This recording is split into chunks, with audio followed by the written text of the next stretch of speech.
ગુજરાતના મુખ્ય ચૂંટણી અધિકારી દ્વારા સર્વપક્ષીય બેઠક બોલાવી હતી અને એસઆઈઆરના સુધારણાનું જે 1 મહિના 4 નવેમ્બરથી 4 ડિસેમ્બરમાં જે કાર્યક્રમ ચાલવાનો છે એની તંદુરસ્ત ચર્ચાઓ થઈ છે।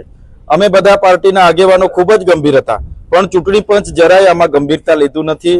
અમે કીધું કે જે બહારના વોટરો છે જેમને ગુજરાતમાં બી વોટ નાખે છે અને એમપી ના હોય, યુપી ના હોય કે બિહાર ના હોય, ત્યાં પણ મતદાન કરે છે, ત્યારે એને કઈ રીતના સ્કૂટી કરીશું, કઈ રીતના ઓળખાશે એવો ચૂંટણી પંચ પર ક્યાંય ટેકનિકલ સોફ્ટવેર નથી કે એમની પાસે કોઈ એનો જવાબ નથી। બીજું કે 5,08,39,000 મતદાતાઓનું જ્યારે ફોર્મ ભરવાનું છે ત્યારે એટલા બીએલઓ કે બીએલએ અમારા એજન્ટો એટલા ગુજરાતમાં સક્ષમ નથી કે તમામ જગ્યાએ મહિનામાં કામગીરી પૂરી થઈ જાય।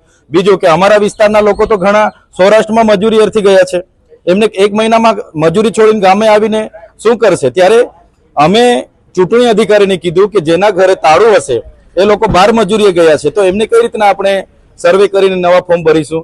એમની પાસે બસ બીએલઓ કરશે, એના સિવાય બીજા કોઈ જવાબો નથી। બીજું કે જે વ્યક્તિ 1987 પછી જેને જન્મ લીધો છે એનું 2002ની યાદીમાં નામ નથી, તો એનું કમ્પેરિઝન આપણે કઈ રીતના કરીશું? તો એમણે કીધું કે દાદા દાદી માતા પિતાના સંબંધીઓના યાદી સાથે જોડીને કરીશું। ઘણા લોકોના તો સંબંધીઓના નામ નહીં હશે, તો